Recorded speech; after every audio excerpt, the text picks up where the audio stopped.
So much information is actually offered to you this morning and this afternoon. I think a panel discussion gives us a nice opportunity to take a step back and reflect on the information that is offered over here. In the morning, we talked about data heterogeneity. We showed you how different databases gives you different results.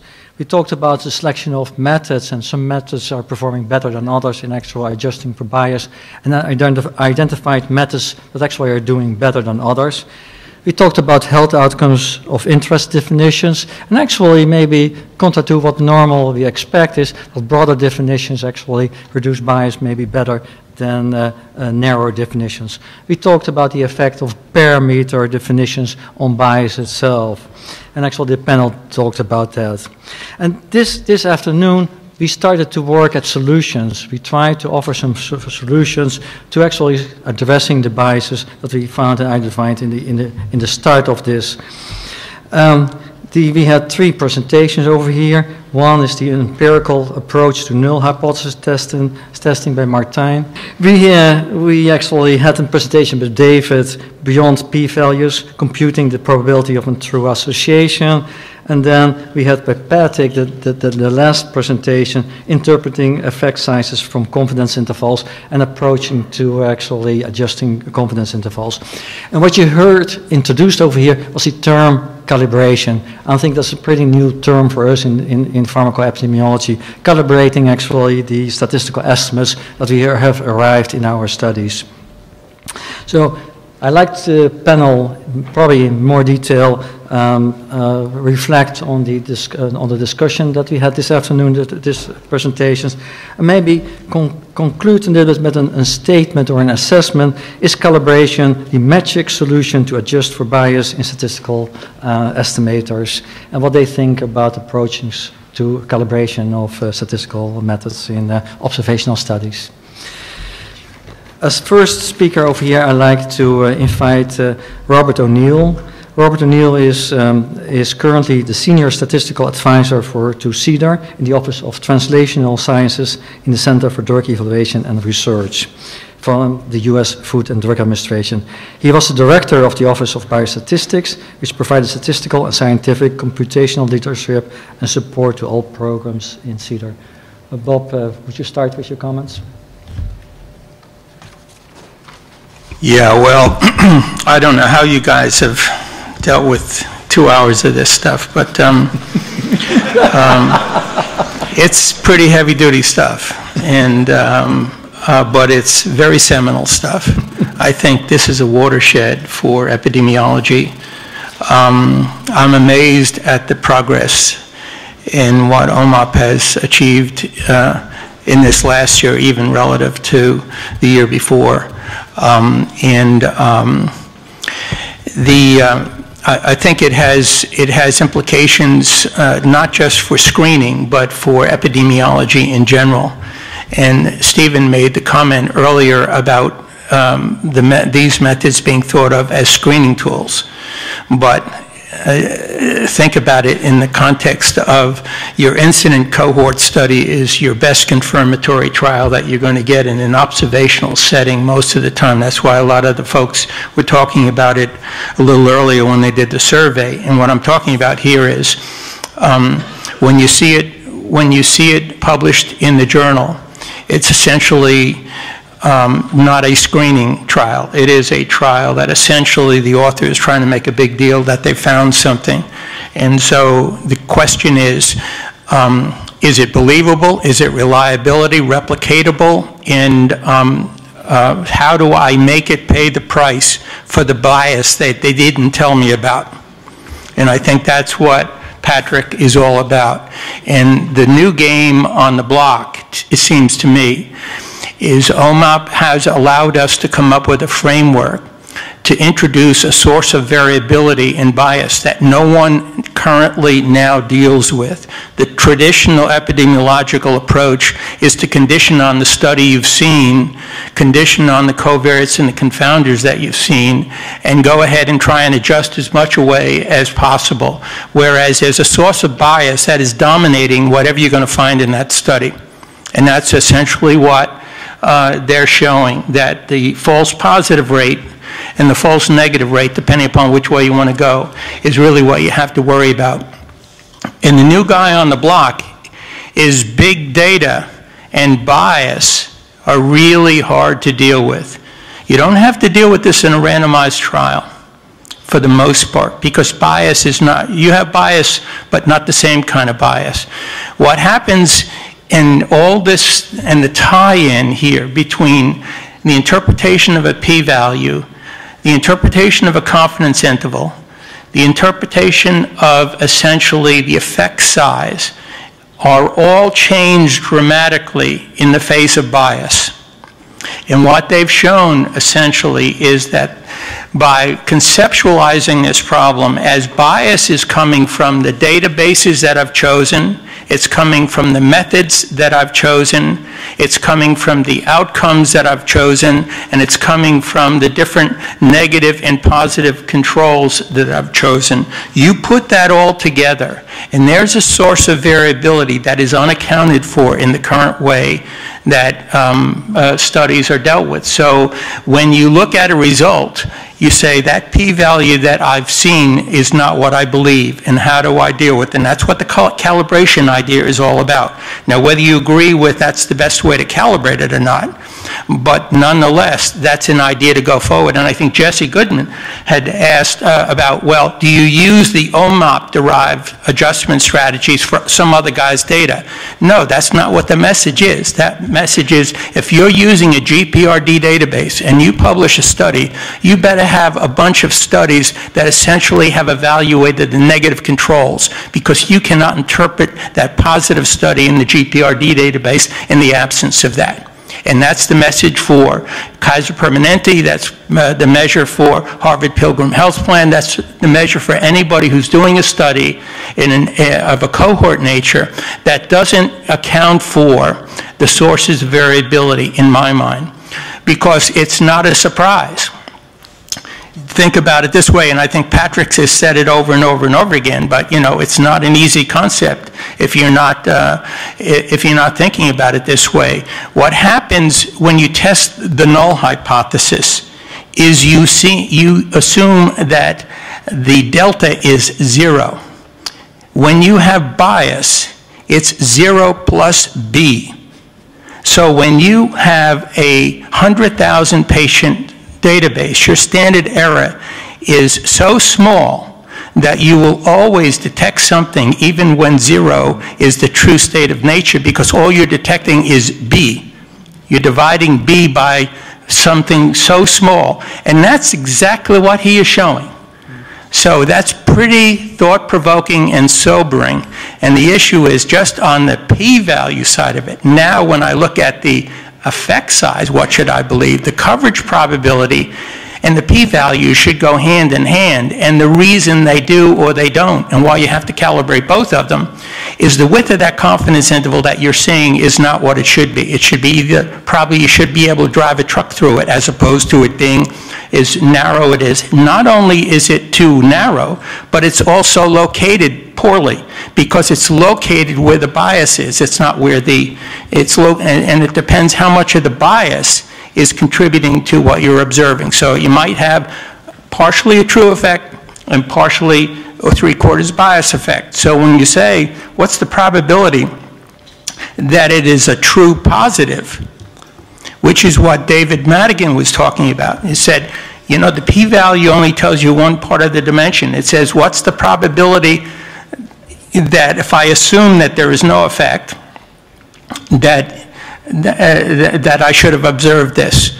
That doesn't tell you the probability that it's a true effect. And that's what everybody has been analyzing or saying in the literature with regard to randomized trials. The type 1 error and the type 2 error are only two of the parameters you're interested in. That's like sensitivity and specificity. The positive predictive value is essentially what you're interested in. What's the probability that it's a true positive?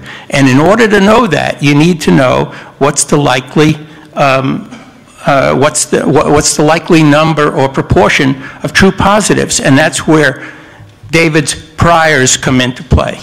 So this all fits together. Stephen Goodman wrote about this many years ago. A lot of other people have written about it, but it just goes under the radar screen when you sort of try to interpret a study in solely a frequentist way or solely a Bayesian way. You need the whole show. So I could go on and on about this. I just think it's an amazing effort and really thought-provoking and a watershed in terms of how everybody's going to have to be thinking about these observational studies in the future. Thank you, Rob, for your kind words. The next person I would like to invite here for the comments is Stephen Evans.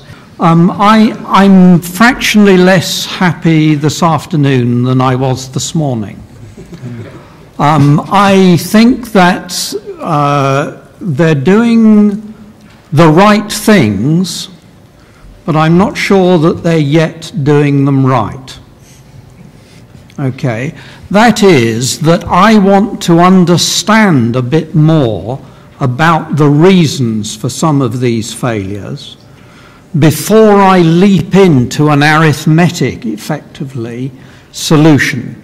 Now, I think that they've got the right goal, and it's in general the right sort of thing to do, but I would like to understand a bit more.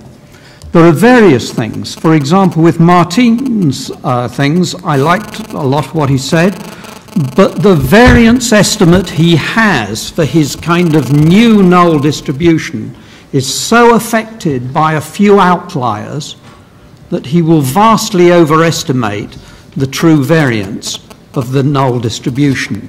And you need to go and look at why you've got those big outliers in there. And we're back to Tukey.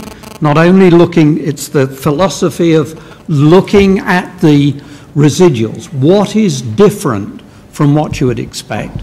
But we also need to go into Tukey in looking at what is robust, that is a method that will work well when the data's funny, and also resistant, that is it will work and give you good answers across a variety of scenarios quite independently of the data. So there we go. And I also find the calibrated P slightly troublesome because it leaves you with the original point estimate. And if you're going to do any kind of shrinkage of that kind, I think you've got to shrink the point estimate as well, which is what a Bayesian method would do. And I think that you may want to use Windsorization, that is trimming the ends of your distributions before you do those calculations. Incidentally, a p-value is not the probability of the hypothesis, it's the probability of the data given the hypothesis in a frequentist view. Not that I agree with that, and I think that it's the misinterpretation of p-values as Bayesian probabilities that leads to lots of problems, and it's much better to do proper Bayesian analyses. I think the idea of the priors is very important, and we come back to what Dr. Horvitz, I think, said, that is that a lot of our priors should be based on medical knowledge. Clopidogrel must cause bleeding. Okay, I'm only a statistician, but it must cause bleeding. If it didn't cause bleeding, it wouldn't act to prevent thrombosis. So we know that, you know. We really don't need to worry about that. Okay, if you've got any answer that didn't say that, we must know that. And so I think the big game we can have is to build in knowledge. Now, I wonder whether you, Bram, can go back to slide 218.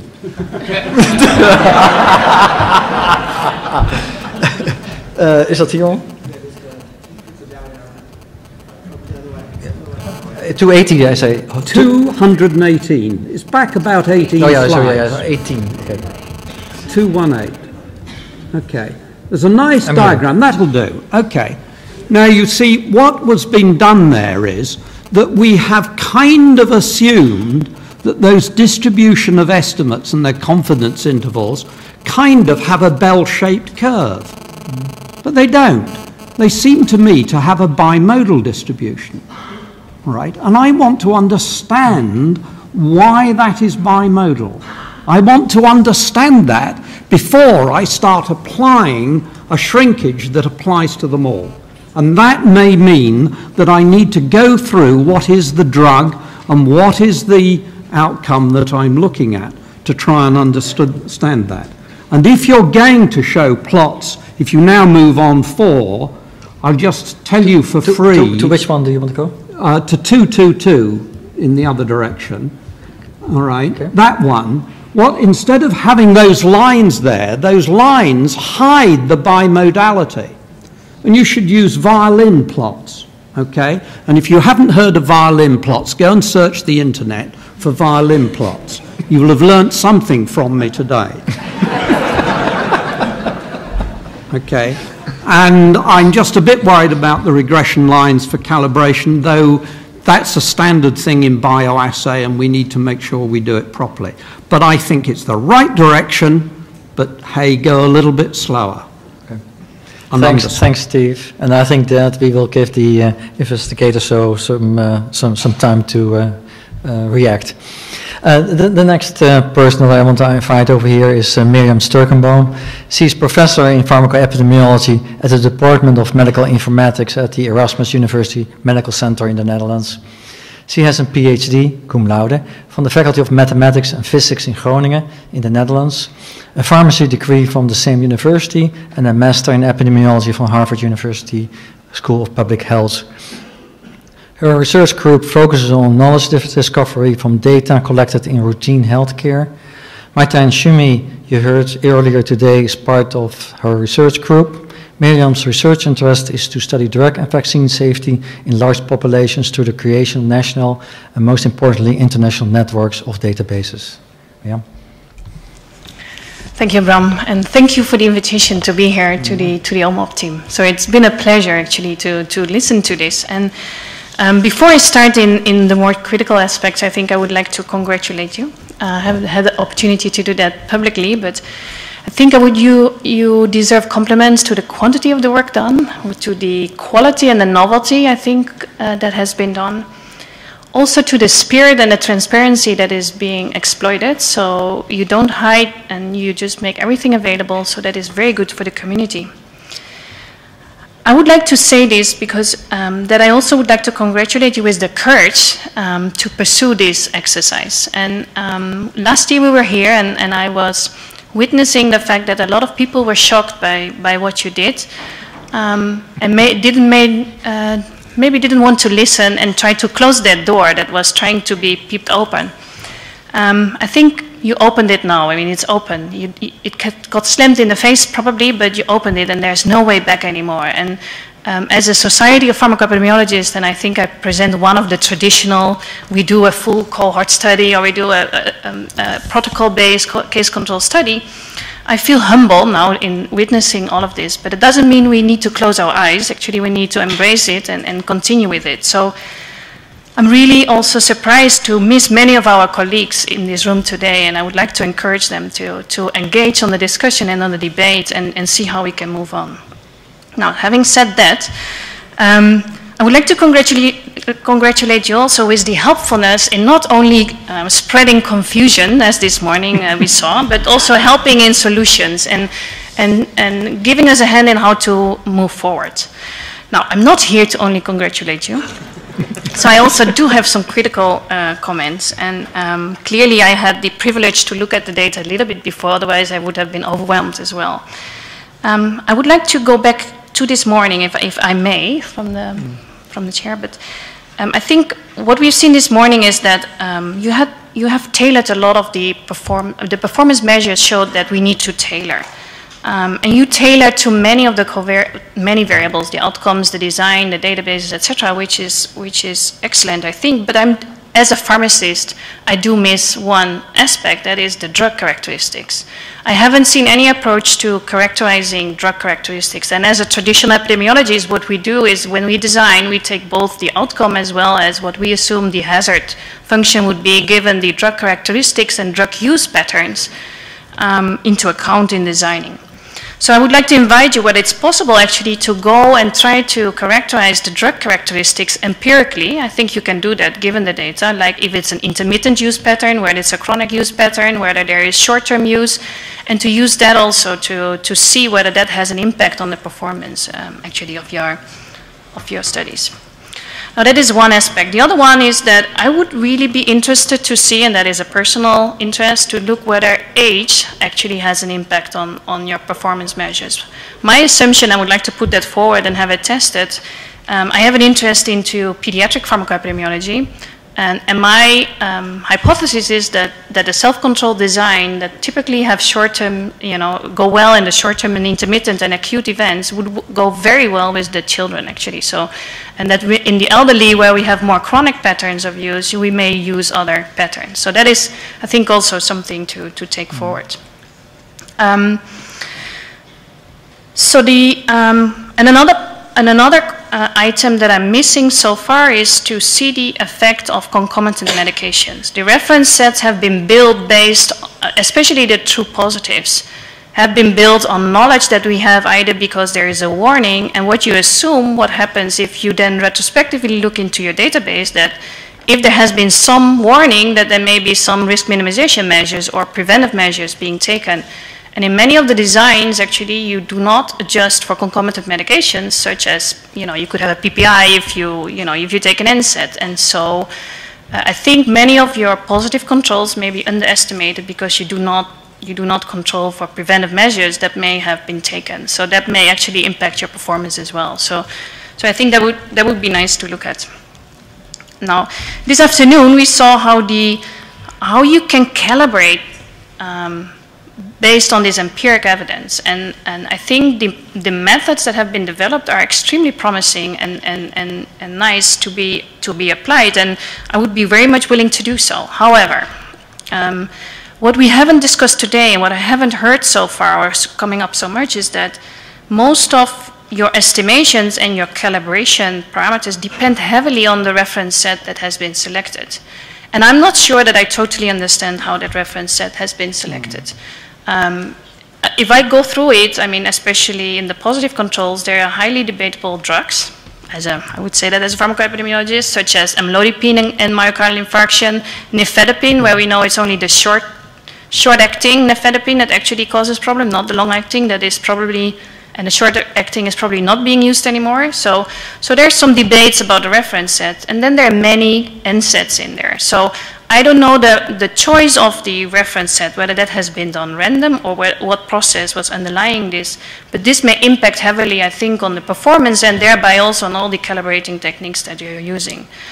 So I think that is important to investigate, and then I come back to the differences that we saw between the EODR reference set and the OMOP reference set, is how much the choice of the reference set actually impacts on the performance that you're seeing, and subsequently on all the calibration techniques and the choice of the methods that is optimal, because it all follows that.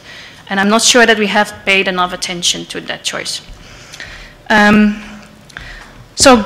So this is a lot, I think, of suggestions to maybe to look further, but it doesn't, I mean, it's just amazing what has been done. Now, as a traditional epidemiologist as well, then I wonder, given that we all know this, and given that we can embrace the fact that, yes, we need to fingerprint databases probably, we cannot just do our own study anymore, but what impact does it elsewhere have? Questions to you is actually, and I would like to ask the audience here and the OMOP, if we all see that this is the way forward and it's a good way, do we still believe meta-analysis actually? Are we going to believe them? What impact does it have on a flow that we're seeing, which is really that we go into these collaborative studies where we do common protocol studies? Now, should we actually do common protocol studies, or should we, have the best method for each database? And how does that, what does that mean? And also, should we stop developments, and I'm now referring to the European Medicines Agency that is more familiar to me, where we have defined like the NSEP guidelines and methodological standards, and now if you want to have a seal, you need to a priori define the method to be chosen, and you're going to get rid of the seal if you change anything of that. So is that, I mean, should we have different guidelines there and say, no, you need to actually have, that entire battery of methods being applied, and to see how that impacts. And then the last question would be really, for the audience is, now knowing this, what should we do as if you have your database and you want to go ahead? I mean, what is the recipe now? Should we before we want to study an outcome, first do the fingerprint of the database, having the negative controls and the positive controls, and how do we go about that? So I think I have a lot of questions, as always the case as a scientist, that you come up with more questions than answers at the end, but I think it's excellent the work that has been provided, and I do think that it has changing the pharmacoepi environment and the way we do studies, and I really would like all of us to embrace that and to see how we can move on from here and go about that. So. Thank you, Mira. You want to come over here for your slides?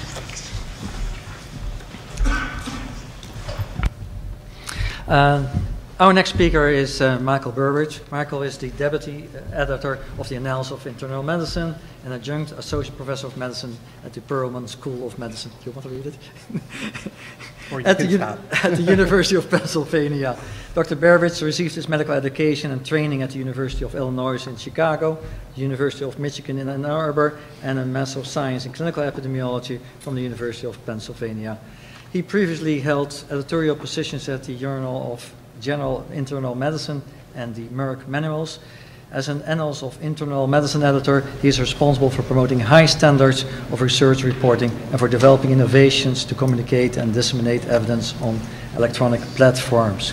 In 2011, he became Secretariat of the International Committee of Medical Journal Editors. And I think there was a nice write-up from you in the Lancet a couple of years ago. A couple of years ago, right. Thank you. Thank you, Bram, and I want to share the panelists' congratulations to Patrick and all for everything that's been presented today. I think I've been brought in a little bit as an outsider to give you the consumer perspective, where the consumer are the clinicians, the providers who are actually dispensing these drugs and leading to patients' exposures and populations' exposures. Annals is a clinical journal. This is our mission statement. I put a flag up there because it's almost like America and apple pie. I want to draw your attention to numbers 3 and 4. One of our missions, or our own conception of self, is that we want to advance standards in the conduct and reporting of medical research and contribute to improving the health of people worldwide. These are, of course, ethics and objectives right in line with what OMOP is trying to do. We are big on observational research. Because I'm going to point towards challenges with observational research and some of the work from a clinical perspective or some of the challenges from a clinical perspective to what OMOP is doing here. But we're big on observational research and on advancing standards for conducting it and reporting it. And as Patrick well knows, and the group here well knows, we published an overview of OMOP and would hope to have successful collaborations in the future. Nevertheless, I kind of stole this metaphor from Mark's presentation this morning. There's a clinician standing at the top of that mountain, and there's a big distance between the blue line and where he stands. I think from a clinical perspective, we have to prepare to have base camp at 20,000 feet for a number of years, perhaps, before we get to where we need to go, where this will influence physicians' decisions.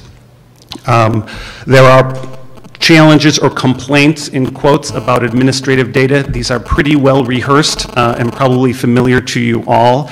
This is just a shot of a JAMA article from 8 weeks ago by Vaughn, Sarazin, and Rosenthal, who are at University of Iowa. They led off with an epigram from Oscar Wilde, who I think probably preceded H.L. Mencken by about 20 years, saying, "The pure and simple truth is rarely pure and never simple." I think Patrick and his colleagues have been proving that to us over the presentations this morning and this afternoon. So that's not a point that's lost on anybody. But the complaints that you will hear from clinicians and methodologically astute clinicians evaluating research is that administrative electronic data are driven by reimbursement. They're suffused with bias of varying sorts. I just put a few here: ascertainment and spectrum, things that we call propensity, things that we call confounding. The work that Patrick and his colleagues and everyone here is doing hopefully we'll get around that, but you always worry, whatever Donald Rumsfeld said, you worry about what you don't know, the unknowns that you don't know about. There's limited information in administrative data on the sequence of events and reasons for prescribing and not prescribing. Particularly germane to this group is drug dispensing, and the measures of drug exposure are pretty coarse. Patients often get drugs and fill their drugs and refill their drugs and don't take them, or take them inconsistently, so the exposures are uncertain.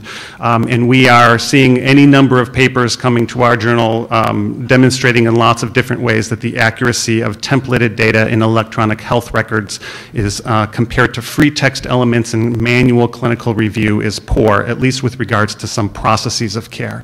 So for EHR sources like the General Electric source, there is going to be some residual questions in physicians' minds about whether it's really capturing what's happening on the ground. This is something you probably don't need me to tell you. The measures of association have problems with them. For those of you questioning the picture, that's The Association from the 1960s. Along Came Mary and Cherish were their #1 hits. Some measures of association overstate relationships when events common. You don't need me to tell you that. They leave causal relationships unclear. There's limited information on sequence events. They convey little information about absolute risks and differences. And as we all know, risk factors are often poor risk predictors. This is a figure from an article by Margaret Pepe and Holly Janes and colleagues from Seattle that I think you probably, many of you are likely familiar with, that shows for a continuous risk marker that odds ratios need to be enormously high before a statistically significantly large measure of association can discriminate between two populations. We are acutely aware of that as we evaluate manuscripts at Annals. These were not their conclusions, but 2 points they made. I'll just draw your attention to the second one. We've been talking more about relative risks more than odds ratios, but risk estimates are scalar measures of association between a risk marker and an outcome and don't characterize discrimination. It's the same point. What are the ways forward? These are things I would encourage the group to think about. They are in the future. I don't think there's anything that can be accomplished in the next year. We're beginning to see an expression of interest among investigators on natural language processing, ways to get into the medical record to extract information semantically about what actually happens that isn't fully represented in data fields. And then, of course, this is for the long-range semantic electronic health records where there will be ways to search meaningfully information across visits within a patient and between visits to extract information that really establishes relationships between exposures and outcomes and processes of care that are more meaningful than the current way that we're doing things now. I also will, I would be negligent if I didn't point out that, I don't know, this left image here is, I think was slide 182 or whatever that we just showed. That's Patrick's forest plot. To the average clinician, that's the same as no one's mentioned rocket science, somebody mentioned particle physics. They have no idea what to do with that. And what we often get in meetings of our constituents, tell me what to do, right? That's the average clinician who's prescribing these drugs complaint or attitude.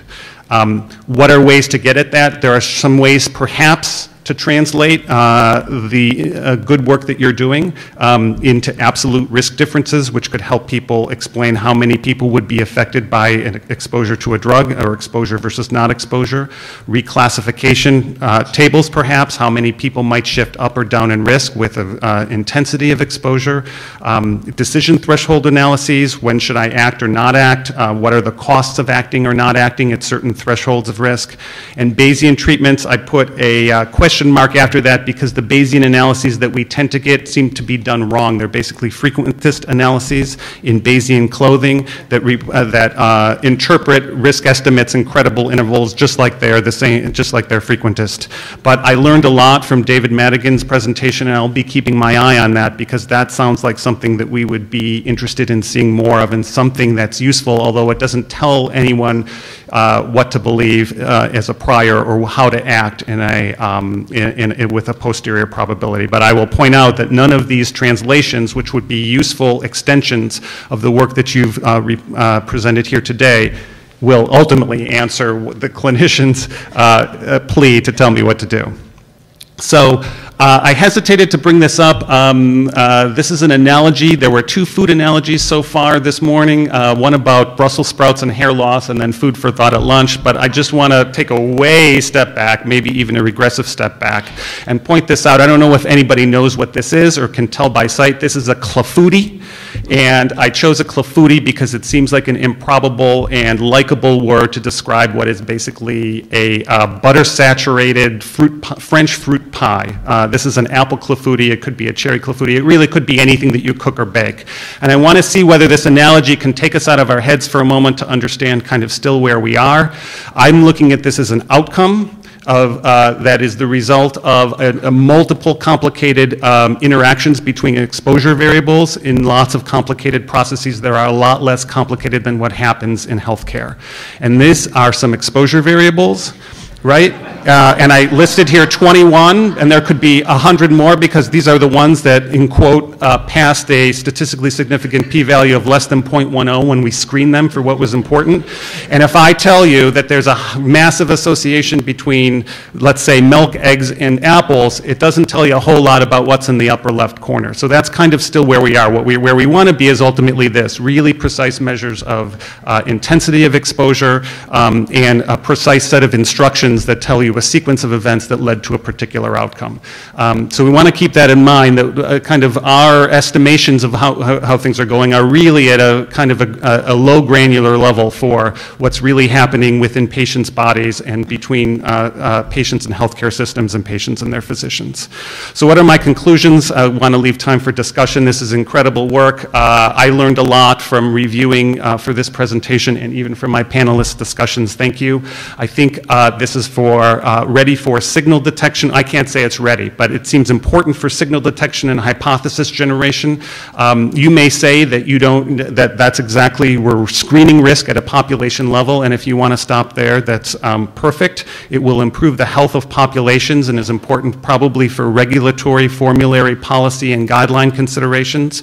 People have mentioned Tukey a few times. He published in 1960 a famous article on conclusions versus decisions, and Dr. Horowitz and Dr. Spielberg referred to those kinds of things this morning. There's still a big gap between what we can conclude, what we can use from what we conclude to what we can decide on the ground. Will it improve patients' care? Should it influence doctors' decisions? That may be unfair to subject this work to that pressure, but I think the answer probably is not yet. But I would encourage the people in OMOP to translate. Try and keep it simple. People want to, at a journal like Annals, we typically will let the methodological community vet new methods, such as the ones that are being presented here. We are very interested in surfacing those methods, both in the research that are published in application and also explaining to our readers what people need to know in order to understand the level of evidence. We're probably a few steps away from that, but to the extent that you can translate your findings into clinically relevant metrics, risk reclassification or whatever would be useful and will help you penetrate the market. And I'll stop there and open it up for questions. Thank you. Super.